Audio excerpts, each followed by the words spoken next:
किसान भाइयों, राम राम, सत श्री अकाल। वाहिगुरु जी का खालसा, वाहिगुरु जी की फतेह। अभी अभी एक सूचना मिली है कि जो बहुत ही मंदभागी सूचना है। देखिए,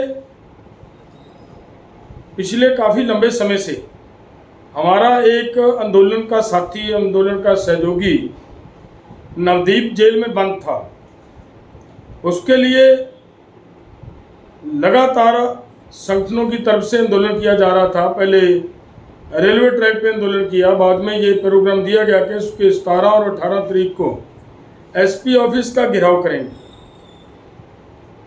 उसके चलते सरकार की ओर से नवदीप जलवेड़ा को रिहा कर दिया गया। उसकी रिहाई के बाद, अगर रिहाई का समा देखिए, लगभग रात 10 साढ़े 10 बजे उसकी रिहाई हुई है।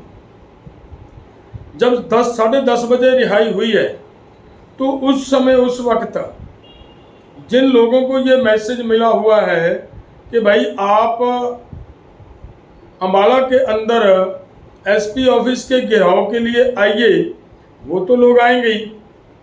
उनको तो सूचना रात को मिल नहीं पाएगी, सब सो जाते हैं उस समय। तो वो उन लोगों के लिए ये रखा गया था प्रोग्राम के जो भी साथी, जिस समय जलवेड़ा को, नवदीप जलवेड़ा को रिहा कर दिया गया, उसी समय बाकायदा वीडियो बनाकर मैसेज दे दिया गया रात को लगभग 11 साढ़े 11 बजे कि भाई नवदीप को रिहा कर दिया गया है, अब एसपी के घेराव का कार्यक्रम मुलतवी किया जा रहा है। सिर्फ इतना काम बाकी था कि अनाज मंडी के, धान मंडी के अंदर किसानों ने एकत्रित होना था और जलवेड़ा, उस लड़के ने वहाँ जाकर लोगों का धन्यवाद करना था और उसको साथ लेकर इधर शंभू बॉर्डर पे आना था। सिर्फ इतना कार्यक्रम था और किसी तरह का कोई कार्यक्रम बाकी नहीं था। प्रशासन की ओर से जो मंदभागी सूचना मिली है, जिसकी मैं बात कहना चाह रहा हूँ, वो ये है कि इस हालात के चलते पुलिस ने जितने भी किसान, कितने भी हमारे नेता वहाँ गए हैं, सभी को डिटेन करना शुरू कर लिया। ये क्यों किया जा रहा है? हालात को जानबूझकर हरियाणा गवर्नमेंट खराब करना चाह रही है, माहौल को टेंस करना चाह रही है, ताकि कल को हाई कोर्ट के अंदर वो ये कह सकें कि देखिए यहाँ पे आकर किसानों ने ये किया, किसानों ने वो किया, जबकि ऐसा कोई प्रोग्राम नहीं था हमारा। न तो जब तक बॉर्डर नहीं खुलेंगे, कल प्रेस कॉन्फ्रेंस में ये बात कही गई है कि जब बॉर्डर खुलेंगे तब दिल्ली की ओर हम कूच करेंगे, तब तक किसी तरह का कोई ऐसा हमारा प्रोग्राम अभी तक बना नहीं। तो यहाँ ये भी क्लियर कर दिया कि एसपी का घेराव नहीं है। फिर भी हमारे वहाँ पे जो हमारे साथी आ रहे हैं, जिनको सूचना नहीं मिली, वो आ रहे हैं और नवदीप को लेकर आने के लिए वहाँ कुछ हमारे किसान नेता गए हैं, तो उनको डिटेन करना ये बिल्कुल गलत बात है। ये अति निंदनीय और शर्मनाक बात है और हरियाणा गवर्नमेंट को इसके ऊपर शर्म आनी चाहिए। उनको ये सोचना चाहिए कि इस तरीके से काम नहीं चलता।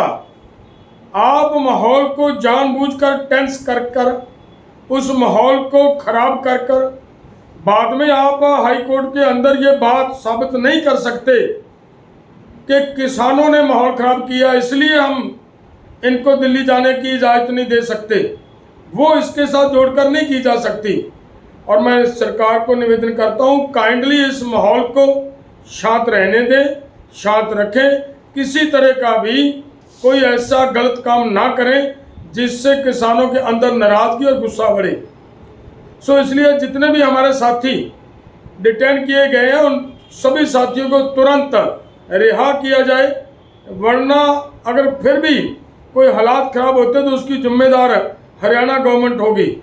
बाद में ये मत कहें जाकर कि किसान खराब कर रहे हैं। हमारा किसी तरह का भी आज माहौल ख़राब करना या किसी तरह का एसपी का गिराव, ऐसा कोई कॉल नहीं थी। वो हमने एसपी के गिराव की कॉल ऑफ कर दी गई थी, वो हमने वापस ले ली थी। लेकिन फिर भी अनाज मंडी के अंदर शांतमय भी किसानों को इकट्ठे ना होने देना, ये एक तरह का तानाशाही रवैया है। ये सहन योग नहीं है, ये बर्दाश्त लोग नहीं करेंगे। मैं इसीलिए निवेदन करता हूँ, प्लीज़ हरियाणा का माहौल शांत रखने के लिए केवल किसानों की जिम्मेवारी नहीं है, इसके ऊपर हमारी गवर्नमेंट की भी जिम्मेदारी बनती है। वो भी इस ड्यूटी को निभाएं ताकि माहौल शांत रहे। केवल लठ के जोर पर शांति नहीं की जा सकती, नहीं करवाई जा सकती। हाथ आगे बढ़ाना पड़ेगा। शांति बनाने के लिए आपको आगे आना पड़ेगा। धक्के से शांति नहीं होती। जो इसके सब के जो किया जा रहा है, ये गलत किया जा रहा है, अति शर्मनाक और निंदनीय। हम इसकी कड़े शब्दों से निंदा करते हैं और ये भी कहेंगे, चेतावनी देंगे हरियाणा गवर्नमेंट को कि अगर उनको डिटेन साथियों को रिहा नहीं किया जाता तो बाद में अगर हरियाणा का किसी तरह का भी माहौल खराब होता है तो उसकी जिम्मेदार हरियाणा गवर्नमेंट होगी। बहुत बहुत धन्यवाद। वाहिगुरु जी का खालसा, वाहिगुरु जी की फतेह।